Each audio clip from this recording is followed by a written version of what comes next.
All right. So my fondest memory at Really Good Emails happened March 2020. And we were running our Unspam conference, and everyone was in the room. We had people from all over the world there, sold out show. And we were just getting these alerts on our phones that airports and cities were starting to shut down. It was this moment of chaos. And we all looked around and said, okay, what can we do to make that better? And we're going to be here for probably a while.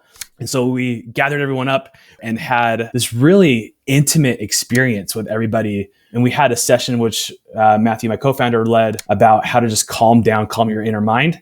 And it was kind of like yoga for email geeks.